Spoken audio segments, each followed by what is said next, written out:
પોલીસની હલચલ પણ વધી ગઈ છે ગૌતમ.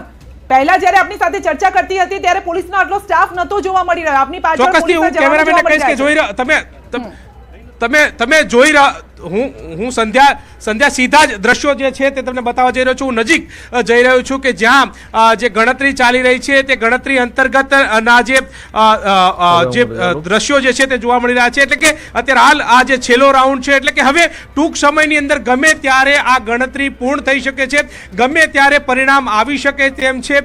ત્યારે અત્યારે હાલ આ પોલીસના દ્રશ્યો તમે જોઈ રહ્યા છો કે તમામ સ્ટેન્ડ બાય થઈ ચૂક્યા છે, ઊભા થઈ ચૂક્યા છે. એટલે કે હવે પરિણામની ઘડીઓ જે છે તે ગણાઈ રહી છે ને ઘડીઓ ગણાતી હોય ત્યારે તમામ લોકો એક્શનમાં આવતા હોય છે ને એ દ્રશ્યો અત્યારે હાલ કાઉન્ટિંગ બહારના જોવા મળી રહ્યા છે. એટલે એક બાદ એક નેતાઓ જે છે તે પણ બહાર આવી રહ્યા છે. ભારતીય જનતા પાર્ટીના સમર્થકો જે છે તે પણ જોવા મળી રહ્યા છે. વહેલી સવારથી તેઓ અહીંયા હતા, તેઓ એક જ વાત કરી હતા કે ભારતીય જનતા પાર્ટી જીતશે. અત્યારે હાલ ભારતીય જનતા પાર્ટી એના જે નેતાઓ જે છે તેમની સાથે વાત કરી. શું કહેશો, આપ કાઉન્ટિંગની અંદર હતા, શું સ્થિતિ છે અને છેલ્લો રાઉન્ડ છે, શું માનો છો? ભારતીય જનતા પાર્ટીનો નિશ્ચિત વિજય થશે. 1000થી વધુ વોટથી ભારતીય જનતા પાર્ટી આગળ થઈ ગઈ છે. હજી પણ એક રાઉન્ડ બાકી છે, એમાં પણ ભારતીય જનતા પાર્ટી પ્લસ થાય એ પ્રકારનો છે. અને અમે શરૂઆતથી જ ચોક્કસથી કહેતા હતા કે ભારતીય જનતા પાર્ટી જીતશે. 1000 આજુબાજુ છે અને હજુ પણ વધુ લીડથી જીતીશું. હજી પણ વધુ લીડ આવશે 500,000ની, એટલે લગભગ આશરે 2000 આજુબાજુ લીડમાં જીતી જઈશું. બાબર નિર્ણાયક બન્યું ભાજપ માટે, એવું કહી શકાય. બદલાયો છે. બાબરે ભારતીય જનતા પાર્ટી અને સંસ્કૃતિ માટે રંગ રાખ્યો છે આજે. અને જ્ઞાનીબેનના ઘરની અંદર જ ગાબડું પાડ્યું છે. દરેક ચૂંટણીમાં જ્ઞાનીબેન આ વિસ્તારમાંથી લીડ લેતા હતા, પરંતુ આ વખતે બાબરે ભારતીય જનતા પાર્ટીનો વિજય નિશ્ચિત કર્યો છે. એ બાબરે કર્યો છે. શું માનો છો, જીત નિશ્ચિત છે, જીત નજીક છે? વહેલી સવારે આપણે મળ્યા હતા ત્યારે પણ તમે પ્રત્યુત્તર આપ્યો હતો અને તમે કહેતા હતા કે જીતીશું. એ અત્યારે હાલ સાચું ઠરી રહ્યું છે. શું માનો છો, બાબર તમારી માટે નિર્ણાયક બન્યું? હા, બાબરનો અમને વિશ્વાસ હતો. બાબરમાં જે અમે મહેનત કરી હતી એ અમને ખબર હતી અમે બાબરમાં કેટલા વોટ કાઢી શકશું. એટલે બાબરે ખૂબ સારા મતદાન કર્યું અને બીજેપીની સારું વોટિંગ કર્યું, એટલે બીજેપી વિનંતી. 7 વર્ષનો સંઘર્ષ હતો, એમાં એવું લાગતું હતું કે બાબરમાંથી વોટ નથી મળ્યા. જો બાબરમાંથી વોટ મળશે તો જીતીશું, એવું પ્રકારનું. એટલે લેશન બરાબર કર્યું તો એવું લાગે છે. જોરદાર લેશન કર્યું, રાત દિવસ ઉજાગરા કરીને સુઈ પણ નહીં રહ્યા અને ખૂબ મહેનત કરી એટલે પરિણામ આવ્યું છે. ગૌતમ 1500 નો આંકડો અહીંયા થોડો બદલાયો છે. આપની પાસે આવું છું ગૌતમ, આપની પાસે આવું છું. બાબુભાઈ નું કહેવું છે કે 1500 નહીં પરંતુ ગુલાબસિંહ 2500 મતથી હારી રહ્યા છે. 2500 થી વધુ કેટલો એક્ઝેક્ટ આંકડો હવે શું લાગે? છેલ્લો રાઉન્ડ છે 2000 કે 2500. 2500. આખું સેન્ટેન્સ બોલીને જણાવો જરા કે કોણ જીતે છે, કોણ હારે છે. જે રીતે ટ્રેન્ડ સેટ થયો છે એ ટ્રેન્ડમાં તો અત્યારે લાગે છે કે હજી એને 1000-1500 ની લીડ મળવી જોઈએ. 1000 તો મળશે કદાચ એવું લાગી રહ્યું છે. એટલે હારજીત જે 1000-1500 ને મેં સવારે જ્યારે સંદેશ ટીવીમાં હતો ત્યારે મેં અનિલભાઈને કીધું હતું ત્યારે 15000 મતે 14000 મતે આગળ હતા. ત્યારે મેં કીધું હું કોંગ્રેસ 1000થી 1500 મતે હારશે. એટલે અનિલભાઈ માનવા તૈયાર નહોતા. પણ મેં એમને એમ કીધું કે આ મશીનો સેટ છે અને આ પરિણામ આ જ આવશે. અને આ વાત હું અત્યારે પહેલી વાર નથી કરતો. તમારું કાઉન્ટિંગ શરૂ થયું ને પહેલાની વાત છે. અને એ કહેવાનું મારી પાસે સજ્જડ કારણો છે. અને એ કારણો એ છે કે ઈવીએમ કેવી રીતે સેટ થઈ શકે છે એના વિશે મેં ઘણું બધું વાંચ્યું છે, ઘણું જાણું છું. અને ભવિષ્યમાં કદાચ જો ચાન્સ મળશે તો સાબિત પણ કરશું કે ઈવીએમ કેવી રીતે સેટ થાય છે. એક છેલ્લો આંકડો આપી દો કે ગુલાબસિંહ કેટલા મતથી હારે છે, સ્વરૂપજી કેટલા મતથી જીતે છે? 2000 થી 2500 મત. 2000 થી 2500. Breaking news. બાબુભાઈ કહી રહ્યા છે કે 2000 થી 2500 મતથી ગુલાબસિંહ હારી રહ્યા છે. એક સમયે જે લીડનો આંકડો 14000 સુધી પહોંચી ગયો હતો ત્યાં હવે ગૌતમ નવો આંકડો એક સામે આવ્યો છે. કારણ કે છેલ્લો આ રાઉન્ડ સમીકરણો જે બદલાઈ રહ્યા છે, અહીંયાથી જે ભવિષ્યવાણી થઈ રહી છે 2500 નો આંકડો, ત્યાંથી બીજેપી શું કહી રહી છે એમને પણ પૂછો. ચોક્કસથી સંધ્યા જીત નિશ્ચિત હોય તે પ્રકારના દ્રશ્યો જોવા મળી રહ્યા છે. લોકો ગેલમાં આવી ચૂક્યા છે. ભારતીય જનતા પાર્ટીના કાર્યકર્તાઓ જે છે તે વિક્રીનું નિશાન કરતા પણ થોડા સમય પહેલા કેમેરામાં કેદ થયા હતા. શું કહેશો, હવે જીત નિશ્ચિત છે, 2500 ની લીડ? આ જ પ્રકારની વાત હતી. જ્યારથી ચૂંટણી યોજાતી હતી ત્યારથી એક જ સમીકરણ હતું કે હાર જીતનું માર્જિન જે છે તે 2 થી 5000 ની વચ્ચે હશે. હાજી બસ 2500 થી 3000 ની લીડ મળશે.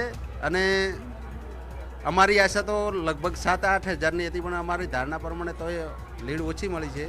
ને કે અમને એવો વિશ્વાસ હતો કે અમે 8-9 હજારથી લીડથી જીતશું.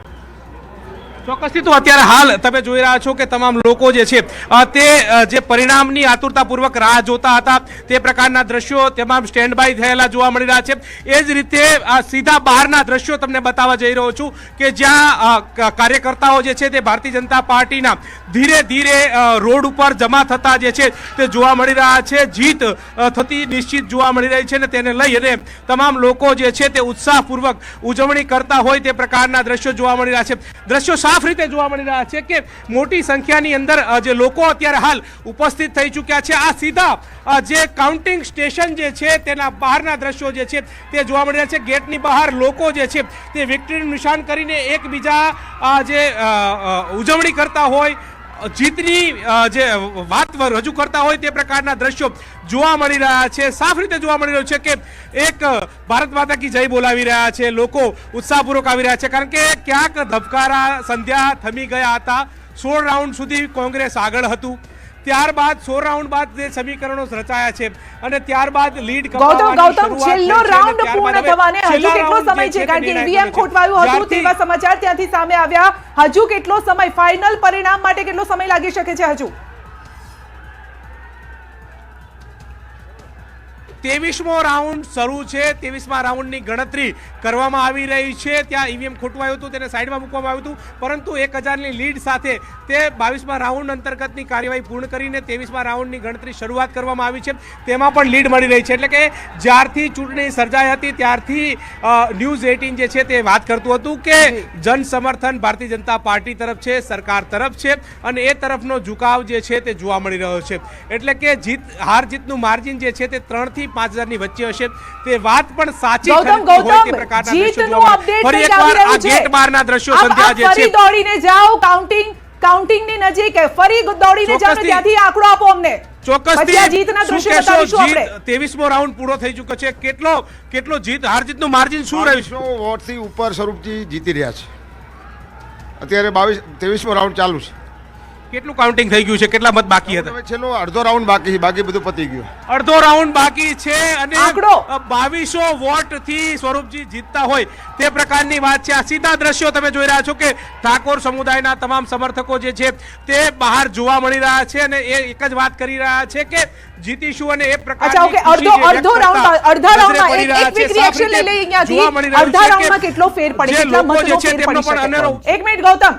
500-700 એટલે એમણે ઓલરેડી 2200-2500 કીધા છે. એટલે 3000ની આસપાસ કદાચ આ આંકડો જો બેસી રહ્યો છે જીતનો, તો 3000ની આસપાસથી એ મતથી 3000 મતથી લીડથી સ્વરૂપજી જીતી રહ્યા છે.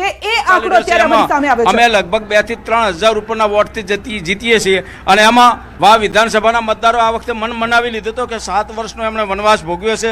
વિકાસના દ્વાર ખોલવા માટે વાવ વિધાનસભાના એમાં ભાભર તાલુકાએ નક્કી કર્યું હતું કે આપણે 16 થી 18000ની અમારી લીડ હતી. અમારી ગણતરીની ધારણા મુજબ કે સુઈગામ અને વાવ તાલુકો 15000ની લીડ આપશે. એ ગણતરી સાથે જ અમે ભારતીય જનતા પાર્ટીના આગેવાનો કાર્યકરોએ પ્લાનિંગ કર્યું હતું કે આપણે ભાભરમાંથી 17-18 લીડ લઈશું. એટલે એ મુજબ જ અમને મત મળ્યા છે અને 2 થી 3000 વોટ અમે જીતીએ છીએ. હાલ તમે જોઈ રહ્યા છો ગુલાબસિંહ રાજપૂત જે છે તે કાઉન્ટિંગ સ્ટેશન થી બહાર આવી રહ્યા છે. સીધા તેમની પાસે જઈશું, તેઓ શું કઈ કહી રહ્યા છે. કારણ કે હાર જીતનું માર્જિન જે છે તે બદલાઈ ચૂક્યું છે. 23મો રાઉન્ડ ચાલી રહ્યો છે ત્યારે ગુલાબસિંહ રાજપૂતની પહેલી પ્રતિક્રિયા સામે આવી રહી છે. તેમની સાથે વાત કરીશું. ચાલુ કરજો. નજીવા વોટના હાર જીત થઈ છે એટલે જે પણ હશે હવે સમીક્ષા કરશું અને એના પરથી લોકોનો જે જનાદેશ છે અમે સ્વીકારીએ. લોકોએ વિપક્ષનો જનાદેશ આપ્યો. તમે વિપક્ષમાં છીએ ને રહીશું, જ્યાં પણ હવે આવનારા સમયમાં એનો અમે કમીઓ દૂર કરશું. ગુલાબસિંહ રાજપૂત છે, તેમની સાથે વાત. ગુલાબસિંહ, પરિણામ જે પ્રકારે આવ્યું છે શું કહેશો? ભાજપ છેલ્લા રાઉન્ડની ગણતરી ચાલુ છે અને 1000 વોટે આગળ છે અને જે લોકોએ ચુકાદો આપ્યો છે અમે એને સ્વીકારીએ છીએ. જનાદેશને જે પણ અમારી ખામીઓ રહી છે એનું સમીક્ષા કરશું અને આવનારા સમયમાં એ દૂર થાય અને ફરતી એક વખત વાવ વિધાનસભાની અંદર કોંગ્રેસ જીતે એના માટેનો પ્રયત્ન. 16 રાઉન્ડ બાદ આ બાબર જે છે તેમાં આ પ્રકારની અસર જે છે તે જોવા મળે છે. બાબરે માં સમર્થન ના મળ્યું. આ બધા આપ્યું છે, લોકોએ ખૂબ સાથ સહકાર આપ્યો છે. વિપક્ષમાં હતા, તંત્ર એમની જોડે હતું, છતાં 1000-1500 જેટલા નજીવા વોટનો માર્જિન રહ્યું છે. એટલે એમાં ભાભરે સાથ આપ્યો, વાવ સોઈગામે ઘણો સાથ આપ્યો છે. બધાનો આભાર માનું છું. આપના માધ્યમથી વાવ સોઈગામ ભાભરની જનતાનો આભાર માનું છું. ક્યાં એવી ગૌતમ, ચૂક રહી ગઈ કે સવાલ જે પૂછો કે પરિણામો અસર કરી ઈવીએમ છે? વાળો સવાલ તો તમે જોયું કે એને બિચારાને કંઈ ખબર પડતી નથી એમાં. ઈવીએમ જે છે તેમાં છેડા કરવામાં આવે છે ને તે હાર જીતનું માર્જિન બદલી રહ્યા છે. આપી દીધી મેં હવે આપી દીધી આપી દીધી. તો હાર બાદ હવે કશું બોલવા, બીજું કંઈ બોલવા માટે તૈયાર નથી. અહીંયાથી એ સાબિત થઈ ગયું છે કે સ્વરૂપજીની જીત થઈ છે, ભાજપની જીત. વાવમાં 7 વર્ષનો જે વનવાસ છે તે પૂર્ણ થયો છે તેવું